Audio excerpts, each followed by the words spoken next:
انہوں نے کہا پہلے زیادہ بیگمات سے زیادہ زور تھا بایو صاحب کا، اس لیے بایو صاحب کو نہ نہیں ہو سکی تھی، تو اب بیگمات کا زور زیادہ ہے۔ تو میں نے کہا بیگمات کیسی بھاری پڑ گئی، یا بچے کیسے بھاری پڑ گئے، آئلی پریشر جو آئلی دباؤ ہے وہ کس طرح اتنا بھاری پڑ گیا؟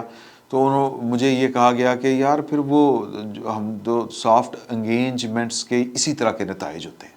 سافٹ انگیجمنٹ یہ جو ہے کہ جو پاکستان کی پولیٹیکل فورسز ہیں وہ جو عمران خان صاحب کے مخالف کھڑی ہیں، بات وہی ذہن میں رکھیے گا کہ طاقت کی لڑائی میں اخلاق نامی کوئی ہتھیار نہیں پایا جاتا۔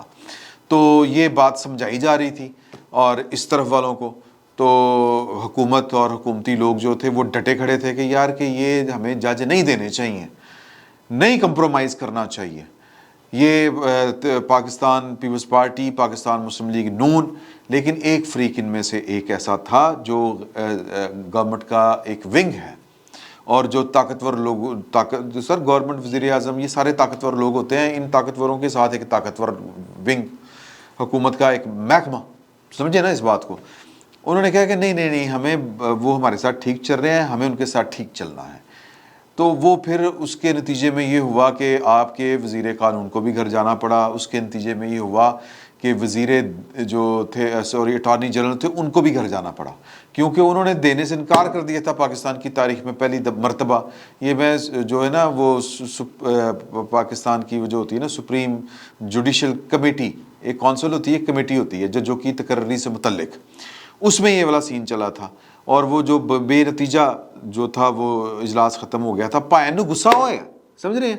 تو جو مینج کرنے والے تھے اس طرف حکومت، اسٹیبلشمنٹ، سیکیورٹی اسٹیبلشمنٹ، جی ہر طرح کی اسٹیبلشمنٹ، پولیٹیکل اسٹیبلشمنٹ، ان سب کی طرف سے ایک بندہ جو تھا وہ بینچ، یہ والا جو بینچ ہے نا، اس طرح کا جو بینچ ہوتا ہے یا وہ جو لمبے والا بینچ ہوتا ہے، وہ بینچ کو ٹھیک کر رہا تھا کہ یار کہ بینچ ٹھیک رہے ہیں، سمجھ رہے ہیں نا اس بات کو۔ تو وہ اکیلا بندہ جو تھا وہ کر رہا تھا، تو اور وہ سافٹ انگیجمنٹس کے اوپر ورکنگ کر رہے تھے کہ دیو مسئلہ ہی کوئی نہیں۔ اور جب حکومت نے جب نہ کی الیکشن کمیشن کو بھی، اور انہوں نے الیکشن کمیشن کو کہا کہ وہ پائن جڑے نا، پائن ساڑھے ایک ہینڈسم کے مقابلے میں ان کے پاس بھی ایک ہینڈسم ہے، انہوں کا رابطہ ہے، تو آپ الیکشن جو ہے نا وہ انکار کر دیں، ملتوی کر دیں 8 اکتوبر، ویری گڈ ڈیٹ، تو کچھ نہیں ہوندا۔ وہ سارا کچھ وہ انہوں نے بھی کہا ہوا تھا، جو واحد پائن ہینڈسم رابطے میں تھے، انہوں نے کہا ویری گڈ، ٹھیک ہے، معاملہ ٹھیک ہے۔ اس دوران جو ہے سافٹ انگیجمنٹس کے دوران جج بھی دیتے سر، لیگل ایڈوائزریاں بھی دی، لیگل ایڈوائزریاں بھی مطلب محبتہ پوریاں کی تھیں گئیں، لیگل ایڈوائزریاں جو ان کے چاہنے والے تھے ان کو لیگل ایڈوائزریاں بھی دی گئیں۔ اب جو ان کے چاہنے والے ہیں، جو ان کے قرابت دار، عزیز دار، جن کو ڈی ایچ اے سمیت کچھ مختلف قسم کی کروڑوں روپے والی جو ہیں وہ لیگل ایڈوائزریاں دی گئی ہیں، وہ میرے ایک دوست کے بڑے قریبی دوست ہیں، وہ میرا بھی بڑا اچھا دوست ہے۔ میں نے ان سے پوچھا تو مجھے اس نے کہا کہ نہیں یار وہ وکیل تو بڑا اچھا ہے، آلریڈی وہ ٹھیک ہے، اس کے کام ٹھیک ہیں، M C B, A B L, F B R, وہ ان کا آلریڈی ہے۔ بھئی میں نے کہا وہ تو فیملی بیک گراؤنڈ کا ہے، تو ہے یہاں پر تو پاکستان میں تو فیملی کھیلی جاتی ہے نا، تو نہیں وہ لنکنز ان کا پڑھا ہوا ہے، بھی سارے پڑھے ہوتے ہیں، اور بھی بہت پڑھے ہوئے ہیں، میں بے شمار بیسٹر ملا سکتا ہوں۔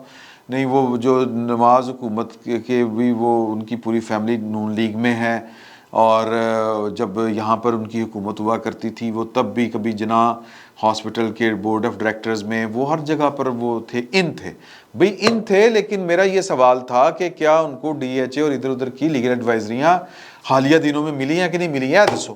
وہ کہتے ہیں میں پوچھ کے دساں گا، لیکن مجھے وہ کہتا ہے یار ہجی گل نہیں کرنی، اب میرے پاس تو انفارمیشن کی بات کے اوپر، میں بنیاد کے اوپر بات کر رہا ہوں۔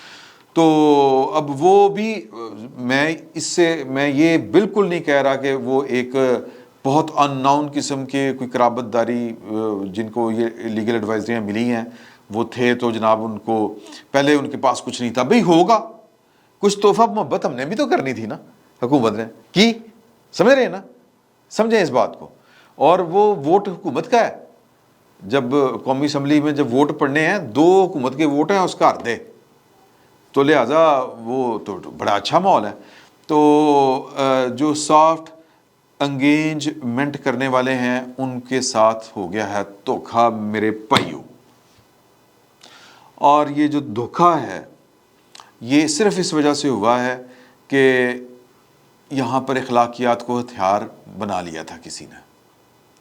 اب آپ کو جو ہے نا ہمارے دوست جناب فیصل وڑیچ صاحب، ان کی آپ کو عظمت اور ان کی دانش کا آپ کو حساب اندازہ اب آپ کو ہوگا کہ یہاں پر کسی ایک طاقتور آدمی نے طاقت کے اس کھیل میں، اس لڑائی میں جو جاری ہے، اس میں ایک جو سافٹ انگیجمنٹس تھی نا، وہ ایک اس کو آپ یوں سمجھیں کہ اس لڑائی میں انہوں نے سافٹ انگیجمنٹ کر کے بیسیکلی اخلاق کو اپنا ہتھیار بنایا تھا. تو ناکامی ہوگی سر. اب یہ نہیں ہوگا. اب جو ہے دید، لحاظ، پیار، محبت، hello, hi, good you, bye, no. ہون ٹھا مطلب فزیکلی ٹھا نہیں. اب لڑائی یعنی سروائیول آف فٹسٹ، جو کہتے ہیں کہ جڑا بچے گا وہی رہے گا، یہ لڑائی ہے. اب لڑائی جو ہے وہ میرا خیال ہے کہ کمانڈر اس میں بدلا جائے گا. یہ میری اسیسمنٹ ہے، یہ انفارمیشن نہیں ہے.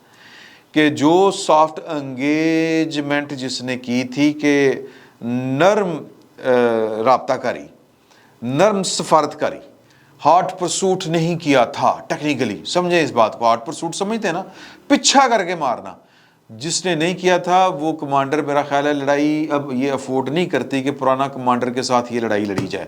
کمانڈر تبدیل ہوگا. آج تاریخ کیا ہے پروڈیوسر صاحب؟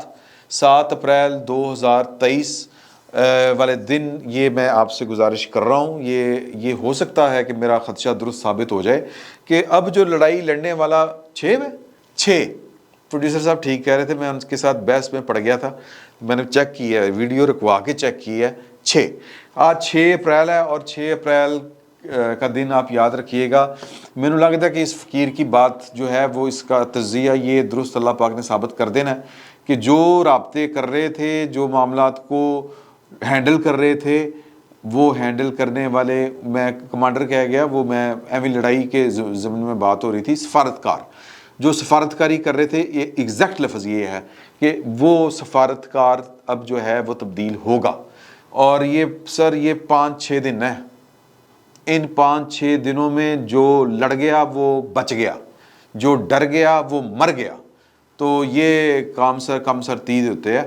تو باقی وہ مطلب وہ جو لیگل ایڈوائزریاں دینا وہ بھی اکارت گیا. وہ جو تھا جج دینا جی کہ پیچھے ہٹنا گورنمنٹ کو یا وزراء کو یا پرائم منسٹر کو یا پرائم منسٹر کے رفقۂ کار کو کہنا کہ نہیں، ہم نے جو ہے وہ لڑائی نہیں کرنی، ہم نے پیار محبت کے ساتھ معاملات چلانے ہیں.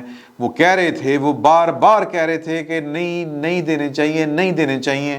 ادروائز پلڑا بھاری ہوتا کن کا؟ انڈیپینڈنس کا. انڈیپینڈنس جو مطلب سر ایک میرے ویسے ہی ایک سوال ہے کہ جو کچھ 6ویں نمبر سے سینیارٹی کا ایک الجہاد ٹرسٹ کیس میں طے ہو گیا تھا نا، اب اس اصول کو چونکہ ہمارے ہاتھ میں تھوڑا ہے، ہم ہر اصول کو پن دیں گے تھوڑا مار کے، تو وہ پن دیا گیا. اپنے چیف جسٹس جس نے لگنا وہ نہیں پنیا تو وہ سینئر ہی لگے گا. تو بھئی جب ایلیویٹ ہونا ہے تو وہ اگر وہ جج اس قابل نہیں ہے کہ وہ سینیارٹی کے باوجود سپریم کورٹ کا جج نہیں بن سکتا، تو پھر وہ ہائی کورٹ کا کیوں جج ہے؟ سادہ سا اصول ہے. تو وہ انہوں نے وائلیٹ کیا. اب 6 نمبر سے، 7ویں نمبر سے، 4تھے نمبر سے جب آپ نیچے سے اوپر جج لے کے آئیں گے تو پھر آپ کے وہ فرمانبردار ہوں گے نا. کوئی وجہ ہوگی جو آپ نیچے سے اوپر لے کے آ رہے ہیں. وہ انہوں نے کوئی سنگ تو نہیں نا نکلے ہوئے، یا وہ کوئی ہسن لگیا تھکاں نہیں نا منہ تے سٹ دے، مطلب کوئی کھان لگیا روٹی نقش تے نہیں پا لیندے باقی جو ہیں. تو کوئی نہ کوئی وجہ ہوتی ہے، ہر کام کے پیچھے ایک وجہ ہوتی ہے، اور جو وہ وجہ ہوتی ہے وہ اصل وجہ ہوتی ہے. یہ میرا اپنا فلسفہ ہے. تو بہرحال میں نے لائٹنگ سائڈ کے اوپر بات کی ہے. سر لڑائی ودے گی، لڑائی بڑھنی ہے. اور آج آپ نے دیکھ لیا کہ پارلیمان نے وہ جاری کر دی ہے، قرارداد منظور کر لی ہے. اگرچہ قرارداد کی کوئی اہمیت نہیں ہوتی، انہوں نے کہا کہ جی اس فیصلے کے اوپر وزیر اعظم صاحب حکومت کو عمل نہیں کرنا چاہیے. یہ ہم نے بار بار کہا ہے کہ جی کہ فل کوڈ بنائیں، فل کوڈ بنائیں، فل کوڈ بنائیں، فل کوڈ نہیں بنا رہے. یہ ایک مطالبہ ہے، قوم کا مطالبہ ہے، اور یہ اکثریت کا مطالبہ ہے، قوم میں بھی قوم کی اکثریت کا مطالبہ ہے، تو نہیں کر رہے. تو وہ کہتے ہیں کہ یہ اقلیت کا فیصلہ ہے، ہم اقلیت کے فیصلے کو نہیں مانیں گے. تو لڑائی ہے. اگر یہ بات مانی جاتی ہے نہیں مانی جاتی سر حال کوئی اور. جب گھی ٹیڑھی انگلی سے نہیں نکلتا اقتدار کی لڑائی کے اندر تو سر وہ سیدھی انگلی سے نہیں نکلتا تو پھر وہ ٹیڑھی انگلی سے نکالا جاتا ہے. تو سر لڑائی بڑھے گی, چلے گی, ہوگی, اور جو جیتا وہ سکندر, یہی ہے. اور یہ اصول ذہن میں رکھیے گا. دو باتیں آپ نے ذہن میں رکھنی ہیں. ایک فیصل وڑائچ کی بات کہ اقتدار اور طاقت کی لڑائی کے اندر اخلاق نامی کوئی ہتھیار نہیں استعمال ہوتا, ایک. اور دوسری یہ کہ سر فرد کر تبدیل ہوگا. اب لڑائی جو لڑ رہا تھا, جو رابطے کر رہا تھا, جو سافٹ انگیجمنٹس کر رہا تھا, اور وہ انگیجمنٹس اب نہیں چلنے والی. اب سر جیسے کو تیسا, اینٹ کا جواب پتھر سے, اے ہونا ہے. صرف 5-6 دن, اس سے زیادہ نہیں. ٹیکنیکلی میں آپ کو بتا رہا ہوں 5-6 دن بعد پھر اگلے جت جانا. فی الوقت اتنا ہی. بہت بہت شکریہ.